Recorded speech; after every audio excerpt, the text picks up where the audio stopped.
लाडक्या बहिणींसाठी सर्वात मोठी आनंदाची बातमी 20वा हप्ता आणि 21वा हप्ता एकत्रित सुरू झाला आहे। फेब्रुवारी आणि मार्चचा एकत्रित हप्ता 3000 रुपये जमा होण्यास सुरुवात झाली आहे। बहिणींची प्रतीक्षा अखेर संपली। आता सर्व पात्र लाडक्या बहिणींना पैसे मिळणार आहेत। मुख्यमंत्री देवेंद्र फडणवीस व उपमुख्यमंत्री एकनाथ शिंदे यांनीही मोठी घोषणा केली आहे। राज्यात आनंदोत्सव सुरू झाला असून बहिणींची होळी आनंदाने रंगीत होणार आहे।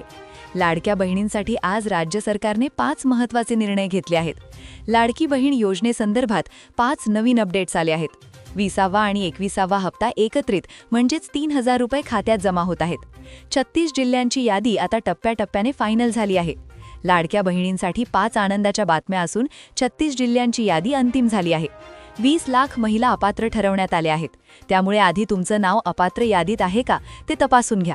त्यानंतर लाडक्या बहिणींच्या घरी चौकशी होणार आहे। ही चौकशी नेमकी कशा पद्धतीने होणार आहे ते समजून घ्या। 20 लाख बहिणी पडताळणीतून बाहेर गेल्या आहेत। तुम्हाला आता काय करायचं आहे? पात्र महिलांच्या यादीत नाव येण्यासाठी हे 4 नियम तुम्हाला पाळावेच लागतील। आता जर तुमच्याकडे 4 चाकी वाहन असेल किंवा उत्पन्न वाढलेलं असेल तरीही तुम्हाला पैसे मिळू शकतात। त्यासाठी तुम्हाला नक्की काय करावं लागेल याची संपूर्ण सविस्तर माहिती जाणून घ्या। आज लाडक्या बहिणींसाठी 5 महत्त्वाच्या बातम्या आहेत आणि सरकारने 5 निर्णय घेतले आहेत। लक्षपूर्वक वाचा, कारण 36 जिल्ह्यांची यादी अंतिम झाली असून 20 लाख महिला अपात्र झाल्या आहेत। तर आता त्या महिलांचे पैसे वसूल होणार का? ज्या महिला अपात्र झाल्या त्यांचे पैसे परत घेणार का? याबाबत स्वतः मुख्यमंत्री फडणवीस यांनी स्पष्टीकरण दिले आहे।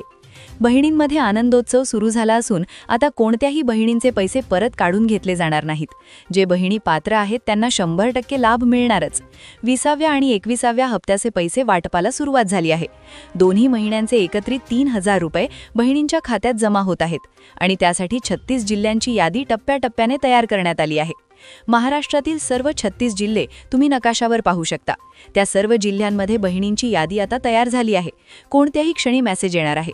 आनंदाची बातमी अशी आहे की ज्या 20 लाख महिला अपात्र झाल्या होत्या त्या का अपात्र झाल्या, त्यामागे काय कारण होतं आणि तुमचं नाव त्या यादीत आहे का हे नीट समजून घ्या।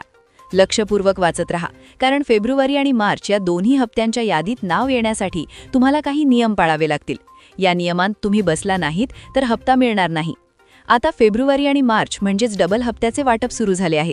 3000 रुपये आता लाडक्या बहिणींना मिळणार आहेत। कोणत्या बहिणींना 3000 रुपये मिळतील हे आम्ही सांगणार आहोत। सोबतच रेशन कार्ड धारकांसाठी एक अत्यंत महत्त्वाची आनंदाची बातमी आली आहे। 20 लाख बहिणी योजनेतून का वगळण्यात आल्या, त्यामागचं कारण काय होतं? तुमचं नाव त्या 20 लाख महिलांच्या यादीत आहे का? आणि फेब्रुवारी व मार्च हप्त्याच्या यादीत नाव नोंदवायचं असेल तर कोणते नियम पाळायचे आहेत हे सर्व संपूर्णपणे जाणून घ्या। कारण आता 3000 रुपये म्हणजे फेब्रुवारी आणि मार्च दोन्ही हप्ते एकत्र तुम्हाला मिळणार आहेत।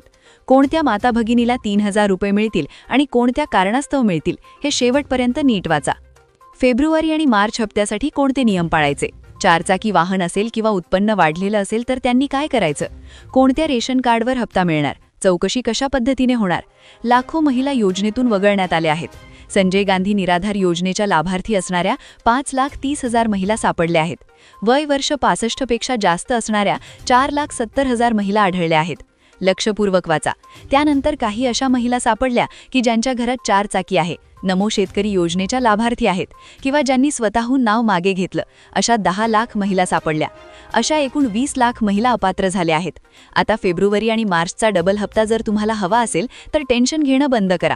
तुमच्यासाठी आनंदाची बातमी आली आहे। लक्षपूर्वक ऐका। या यादीत तुमचं नाव आहे का? 20 लाख महिलांसाठी कोणते नियम असणार आहेत ते पहा। या नियमांत जर तुम्ही बसलात तर तुमचं नाव रद्द होणार नाही आणि त्यासाठी आता पडताळणी होणार आहे। ज्या अंगणवाडी सेविका आहेत त्यांना आता आदेश देण्यात आला आहे की बहिणींच्या घरी जाऊन चेकिंग करा। अंगणवाडी सेविकांकडून 5 निकषांनुसार तुमची चेकिंग होणार आहे।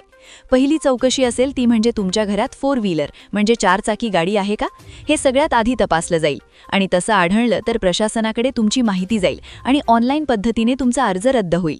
दुसऱ्या प्रकारची चौकशी म्हणजे तुमच्या नावावर किती मालमत्ता आहे? शेती आहे का? प्लॉट आहे का? जी माता भगिनी लाडकी बहीण योजनेची लाभार्थी आहे तिच्या नावावर किती मालमत्ता आहे, शेती, प्लॉट हे देखील ऑनलाईन पद्धतीने तपासलं जाणार। 7/12 तत्काळ ऑनलाईन मागवले जाऊ शकतात आणि कदाचित तिथल्या तिथेच अर्ज रद्द होण्याची शक्यता आहे। तिसरी चौकशी म्हणजे तुमच्या घरात कोणी कर भरतो का? घरातील कोणी करदाता आहे का? कुणी चांगल्या नोकरीला आहे का? मोठ्या पदावर आहे का? अशा महिलांचा लाभ त्या ठिकाणी लगेच बंद केला जाणार आहे। चौथी चौकशी म्हणजे तुमचं उत्पन्न 2.5 लाखांपेक्षा जास्त आहे का, याचीही चौकशी लवकरात लवकर होणार असून अशा महिलांना तत्काळ योजनेतून बाहेर काढलं जाईल. अशा 4 ते 5 प्रकारच्या चौकशा माता भगिनींच्या होणार आहेत.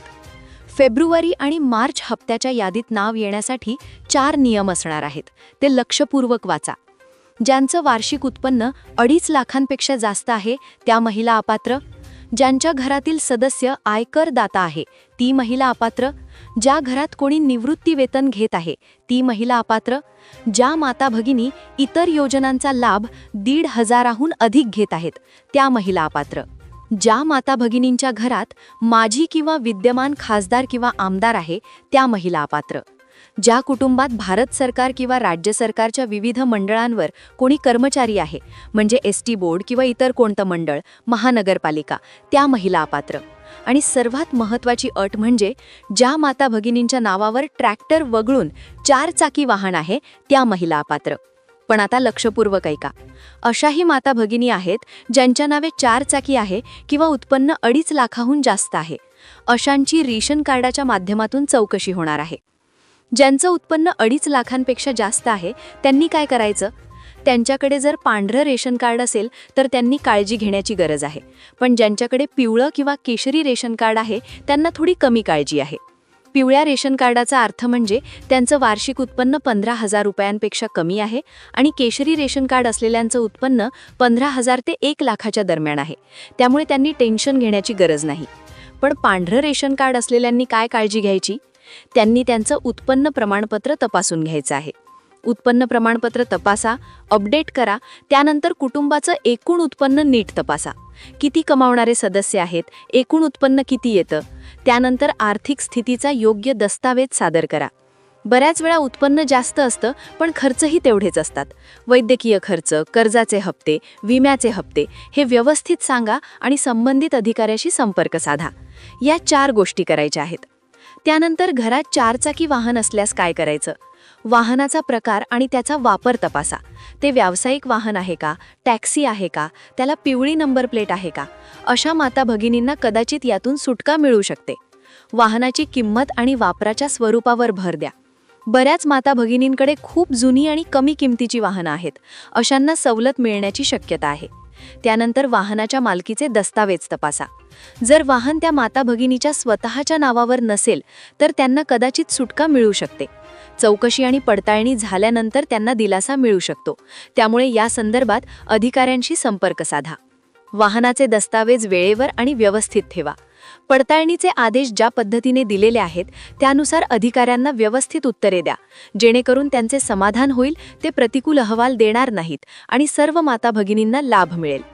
आता पुणे, मुंबई, नाशिकमध्ये पडताळणी सुरू झाली आहे. तुमच्याकडेही लवकरच पडताळणी होणार आहे. आता पहा, ज्या बहिणींना पैसे मिळणार नाहीत त्यांची माहिती झाली. आता उर्वरित बहिणींचा विचार करा. आधीचा आकडा 2.5 कोटी होता, त्यातून 70 लाख महिला वगळण्यात आल्या आहेत आणि आता 1,80,00,000 महिलांना पैशांचे वाटप होत आहे. एकूण 3 ते 5 टप्प्यात हे वाटप होणार असून आज एकूण 12 जिल्ह्यांमध्ये पैसे वाटले जाणार आहेत. यात अग्रस्थानी आहे अमरावती विभाग, त्यातील यवतमाळ आणि वाशिम या 2 जिल्ह्यांतील महिलांना आज दुपारपासूनच पैसे जमा होत आहेत. तर अकोला, अमरावती आणि बुलढाणा यांना उद्या किंवा परवा वाटप होणार आहे. दुसरा विभाग म्हणजे छत्रपती संभाजीनगर विभाग, त्यात बीड आणि जालना या 2 जिल्ह्यांची नावे आली आहेत. तर छत्रपती संभाजीनगर, धाराशिव, लातूर, नांदेड, हिंगोली आणि परभणी यांना अजून 2 ते 3 दिवस वाट पाहावी लागू शकते. फक्त बीड आणि जालनाच्या महिलांना आज पैसे येणार आहेत. तिसरा विभाग म्हणजे कोकण विभाग, यात मुंबई शहर, मुंबई उपनगर, पालघर, ठाणे, रायगड, रत्नागिरी आणि सिंधुदुर्ग असे 7 जिल्हे येतात. त्यापैकी रत्नागिरी आणि सिंधुदुर्ग या 2 जिल्ह्यांना आज पैसे येणार आहेत. पुढचा विभाग म्हणजे नागपूर विभाग, यात चंद्रपूर, नागपूर, गडचिरोली, गोंदिया, भंडारा आणि वर्धा यांचा समावेश आहे. त्यापैकी भंडारा आणि गोंदिया या 2 जिल्ह्यांना आज रात्री 12 वाजेपर्यंत पैसे येतील. पुढचा विभाग म्हणजे नाशिक विभाग, यात 5 जिल्हे येतात आणि त्यापैकी धुळे आणि नंदुरबार यांना पैसे येणार आहेत. तर नाशिक, जळगाव आणि अहिल्यादेवी नगर यांना उद्या किंवा परवा पैसे येण्याची शक्यता आहे. शेवटचा विभाग म्हणजे पुणे विभाग. यात पुणे, सातारा, सांगली, सोलापूर आणि कोल्हापूर असे 5 जिल्हे येतात. त्यापैकी सांगली आणि सातारा या 2 जिल्ह्यांना आज 20वा आणि 21वा हप्ता प्राप्त होईल, तर उर्वरित जिल्ह्यांना उद्या किंवा परवा पैसे मिळू शकतात. ही होती आजची यादी. उद्याची यादी आज रात्रीपर्यंत प्रकाशित होण्याची शक्यता आहे. ती यादी प्रकाशित झालातच आम्ही व्हिडिओ बनवू. पण तो व्हिडिओ तुम्हाला हवा असेल तर आत्ताच या व्हिडिओला लाईक करा आणि कमेंटमध्ये तुमच्या जिल्ह्याचं नाव लिहा. आपल्या चॅनलला सबस्क्राईब करा आणि बेल आयकॉन दाबा, कारण त्याशिवाय पुढील याद्यांचे व्हिडिओ तुम्हाला मिळणार नाहीत. तुम्हाला काही शंका असेल तर कमेंटमधून नक्की विचारा, आम्ही त्याचं उत्तर नक्की देऊ. जास्तीत जास्त माता भगिनींना हा व्हिडिओ शेअर करा. चॅनलवर नवीन असाल तर सबस्क्राईब करा. धन्यवाद.